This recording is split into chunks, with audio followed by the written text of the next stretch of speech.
Welcome to the Color Time podcast. I am your host, Vincent Taylor. This is the podcast where we speak to professionals who work with color. And this is take two because take one had a microphone lead right in front of the lens, and I'm just getting ready to edit the whole thing. I went, what is that? Second time's a charm. Today I am speaking to Daria Fissoun. Daria is a colorist, compositor, and a trainer, educator. I've been wanting to speak to Daria for a long time. She's hard to track down. She's a very busy person. This is going to be a fantastic conversation, I promise you. And I know I say it every time, but it will. It'll be great. Yeah, come on, let's go. Take your seats because the hourglass is about to turn.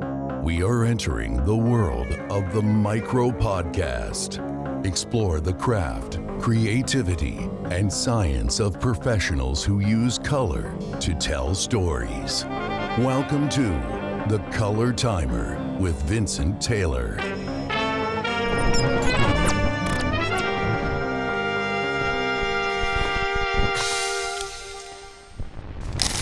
Hey, Daria. Hi, thanks for joining me.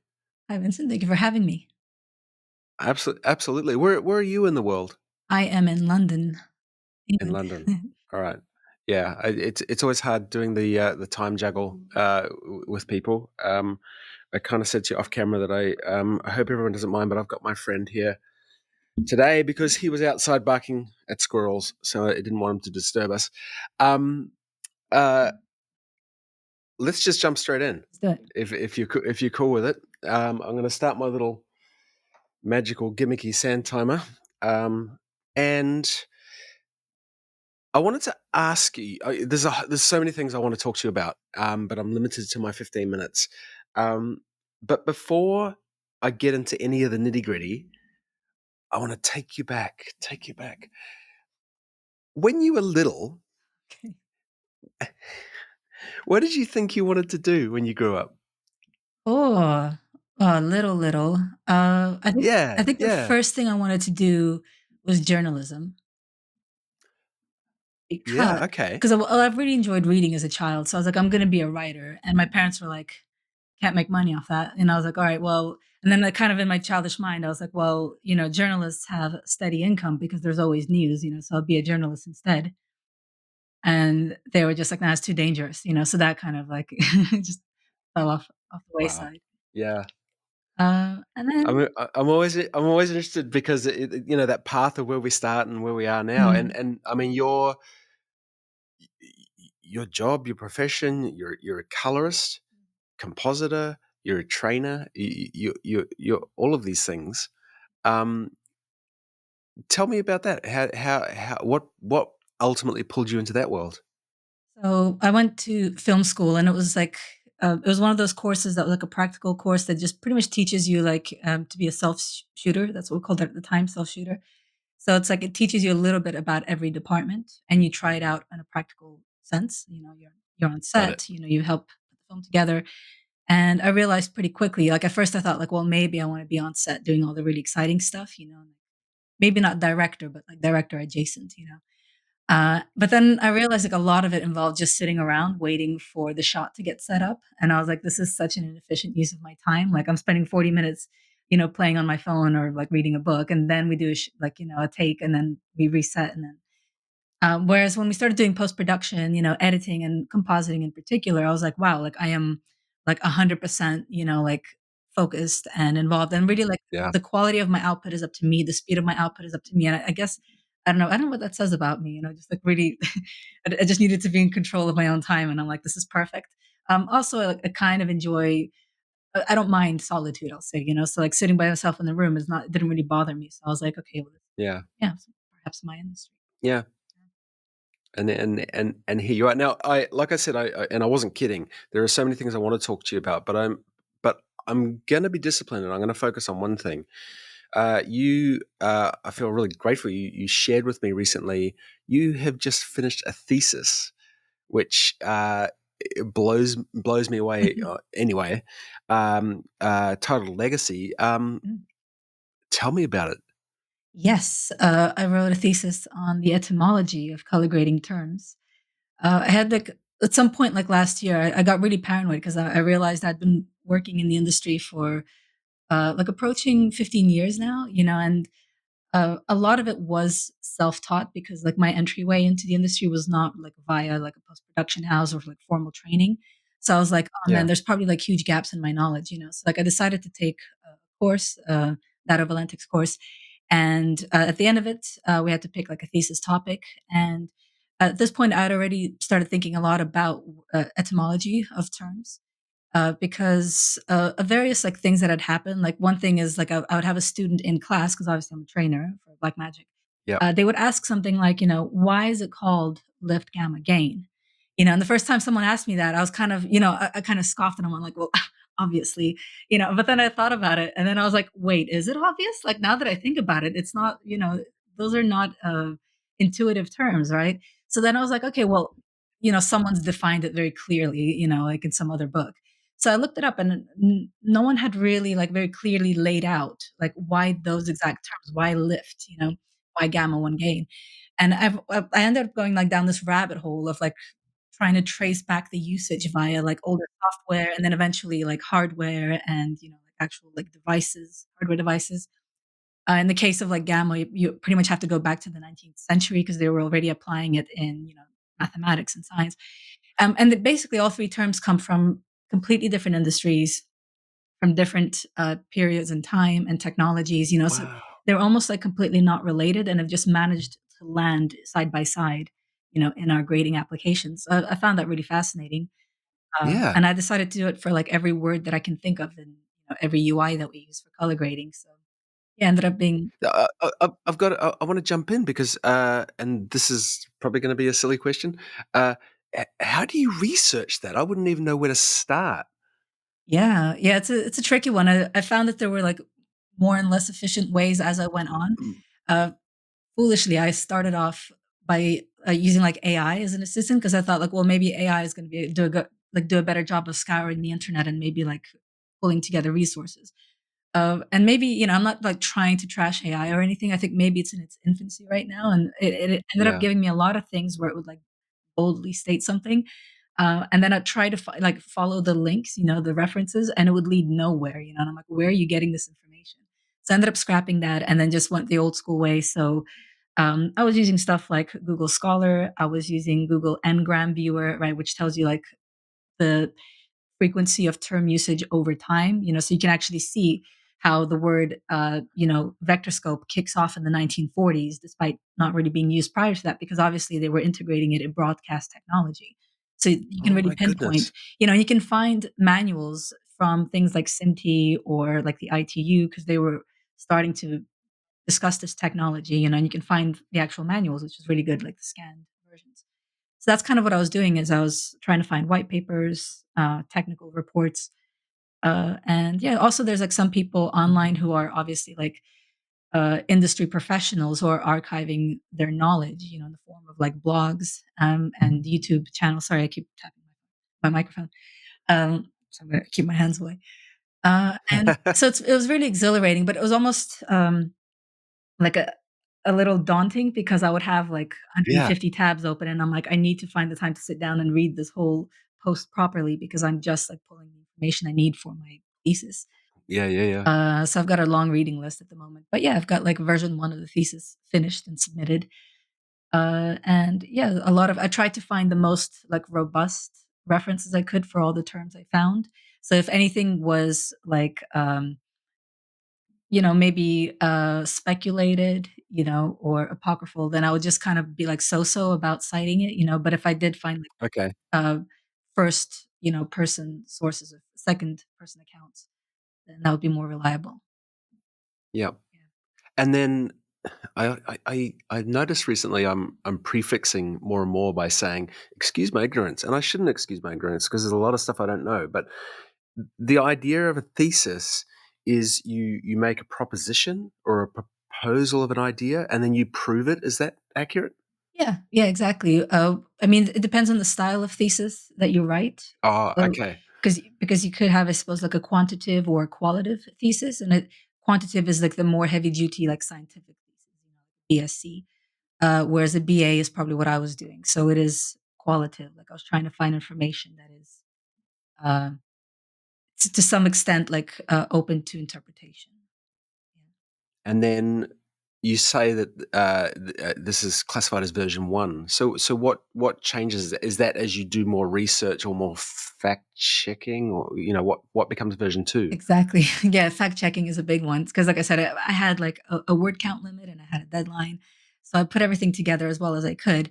But in the process of working on it, I ran into some of my colleagues. So Peter Chamberlain, who's the project Oh manager yes, in DaVinci Resolve. I ran into Alexis Van Herkman, who works for Adobe, so he's their lead color advisor. So all these people, I was just chatting to, and I thought, for sure, like people on this caliber, that they know etymology, like they know where these terms come from. But then, like I'll be asking them, well, do you know why we use this term or this term? And it was really kind of interesting to see people get stumped and go like, no, I've not really thought about it. Like, why are they called primaries and secondaries? yeah, So that kind of stuff. And it was reassuring because I'm like, okay, I'm not just wasting my time and researching something that someone's already together prior to me. They were all yeah, going like, well, just send me a copy when you're done. So I was like, cool. So I sent them out and then I realized like I'm probably going to get a lot of emails that are like, well, actually, dot, dot, dot. And I'm looking forward to that. I welcome the corrections and, yeah, any firsthand experience people might have with the hardware that I discuss. yeah. Yeah. Um, I oh gosh, it's hard because there's so many things. I'm gonna no, I'm gonna do one more on the thesis because I'm curious about this. What ultimately, and this might seem obvious, but what ultimately is your goal for doing the thesis? I mean, what's your end goal Uh, for it? for me, it's like the personal satisfaction of Yeah. knowing what these terms mean. So next time a student asks me, being able to answer or to give Mhm. context, while I'm presenting.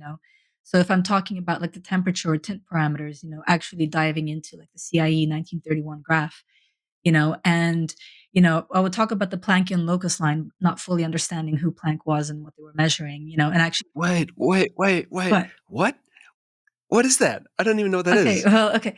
So so the CIE 1931 graph is the one that maps all visible color on a 2D Yep. dimensional graph. Within that, we have like this arc, right, along which the white point travels, right, and it's Hmm. there to represent sort of the variation or temperature of natural light. So then we get like the cooler tones, which are actually closer to orange, and then we get the hot temperatures, which is actually blue. Mm. That's called the Planckian locus. Locus just means line. I used to call it the Planckian locus line, and then I realized I was just saying the word line twice. So, but Planckian, as in Planck, the scientist who devised the method of calculating these Oh, values and mapping them. yeah, But then I realized that his work was based of this thing called the black body radiator, which I didn't know about until I started reading into it. So it's like this hypothetical black body, that reflects no light. So if we were to heat this black body, to a certain temperature, like what color would it radiate? And that's essentially what we're calculating. So there's a lot of really interesting stuff that I learned, as a result. And that's why I did the thesis because it was like for my own satisfaction. But yeah. I'd love to be able to talk to students about this. Obviously, like not just diving into it like I did just now. Like I apologize, I just It's hard because it's like it's a to say it's a huge topic is a tiny bit of an understatement. Yeah, yeah. I was trying to Yeah, be succinct, which is why, like, I kind of jumped in with the terms, but I think, if you're going with students, I'm obviously gonna take quite a few steps back and say, like, let's establish some ground rules and some concepts and, like, slowly start to build upon those. And I think it might give people more confidence in how they approach color grading or how they use certain parameters by understanding how historically these tools have evolved and what their original intention was. yeah, yeah. It's incredible to me how often, and not just in this scenario, we use words and we do not even consider where they come from. And I mean, a perfect example is how many French words we use in the English language. But I, oh man, I want to keep going. But the other topic I really want to talk to you about is the subject about learning, because you're a teacher, a trainer, a really really good trainer by the way. No, seriously. Like I've watched a lot of you. You've recently done a whole series on the scopes Yeah. for Omniscope, which are amazing, which is another whole topic. Thank But you. what I want to talk to you about is, you're going to love this question. How do you learn? How do people learn? It's a big one, isn't it? Yeah.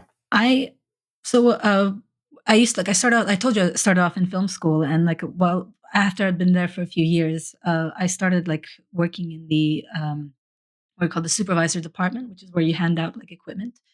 And I was also like freelancing, so eventually I started like training students, like on a really Hmm. base level. So the school invested in me, and they sent me to get like a PG cert, like a postgraduate certificate in higher education. So I spent a year learning about learning, which is really meta, and it Wow, really helped that's me amazing. understand like how learning occurs. And it's really funny because the models, like the sort of new learning models, have been in development since the 70s, and we've just not really been implementing them in modern education as much as we should. Because I remember like reading this one description. There's like a breakdown of the type of teachers that there are, and one of the descriptions, one of the first ones, was like, well, this type of teacher, spends hours putting together training materials and, presenting everything to students and, like running, like tests or essay submissions and marking everything thoroughly. And I'm just sitting there, like, reading and going and patting myself on the back and going, like, yeah, this is me 100%. Like, I love this. This is me as a trainer. And the paragraph ends with this line that says, this is the least effective, least effective type of trainer you can be. And, like my blood just ran cold. I was like, wait, what? And I reread it like 2 times and I'm like, but this describes me to a T. And then I realized that, I was kind of like in this mindset where I wanted to spoon feed, my students everything because I thought that's the correct way to do it.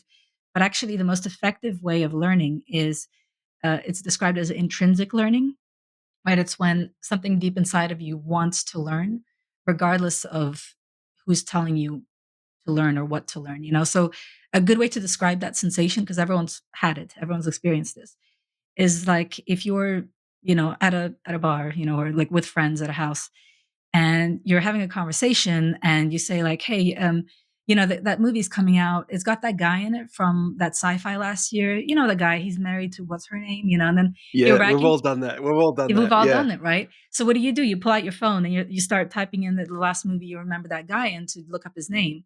And that's intrinsic learning, right? That's that completely natural motivation of needing to find something out. And I see it in students all the time, right? Especially like in, like first year or second year higher education students, where they have an idea for like a green screen composite, but we're nowhere near learning green screen in our module. So they will go and watch YouTube videos and teach themselves green screen, compositing. yeah, And it won't look spectacular, right? But they really need to know because they want to put together this idea. And yeah, that's sort of my approach as well with education is I want to get people excited about the color grading. I want them to see the end results and what they can accomplish.